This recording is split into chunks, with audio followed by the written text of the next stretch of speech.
You know, Pink Floyd played in Moscow in 1989, I think, just about the time of Glasnost. We were probably about the first Western band into Moscow at that particular period of Glasnost. So, you know, we had a nice, lovely time in Moscow. It's a beautiful city, and we were treated wonderfully. And it's just unbelievable to think of what's going on currently.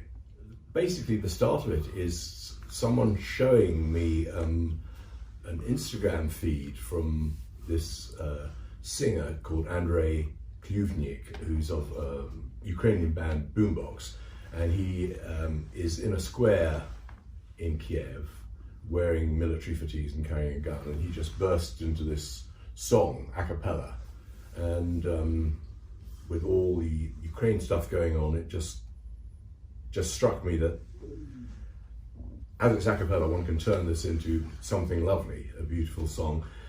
By coincidence, the band Boombox that this guy is a singer from, we played a benefit concert for in 2015 for the Belarus Free Theatre, and they were my backing band on that night for several numbers. So,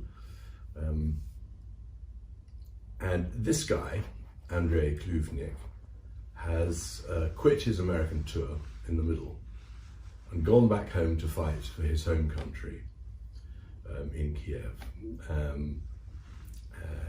I've spoken to him. I've said, is this okay? And he said, fine. I spoke to him actually from his hospital bed, strangely, where he had a pretty minor injury from a bit of mortar shrapnel on his face.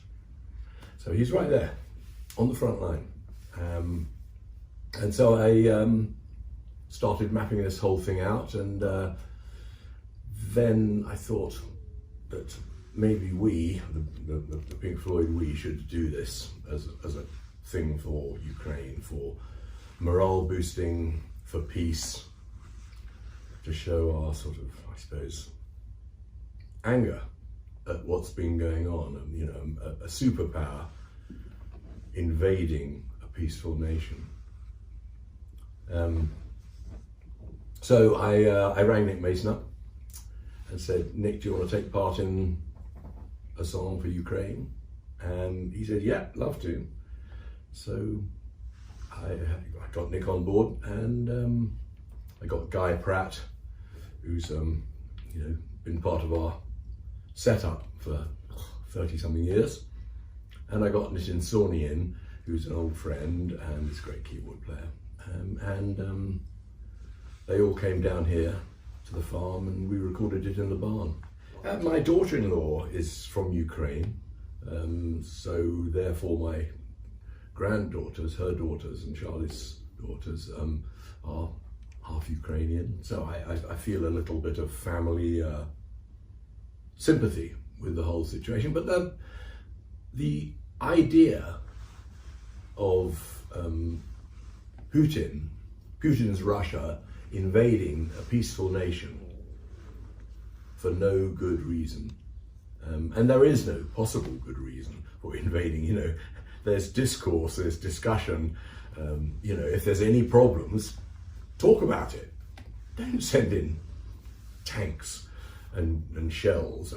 It's just absolutely infuriating and frustrating with our powerlessness and the powerlessness of the West in general to actually do something really concrete about it. I mean, I'm sure we are doing our best. I mean, and as we, I mean the Western world, America and Europe, in providing all the horrible weaponry to help this defense continue.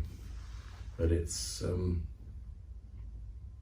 but we still, or I still, and I imagine President Biden and Macron and all the leaders of the world nations are feeling as frustrated and as powerless as I am. There are, you know, I think they say 4 or 5 million people have left Ukraine. They all are people who will need housing, maybe only temporarily, but we don't know what temporarily means in this circumstance. I mean, how long Ukraine will be under siege like this is anyone's guess. But so those people should be welcomed and helped and given places to live for the time being, at least, or if they want to stay forever. I'm sure we could fit a few in quite easily. I hope it gets some scrutiny, and that's what it's for. If Nick and I, as the two members of Pink Floyd, feel like that's what we ought to do, or what we owe the world, then that is what we should do, and that's what we've done. We haven't even thought about doing live shows. I suppose it's a possibility, but I haven't done one for such a long time. But who knows?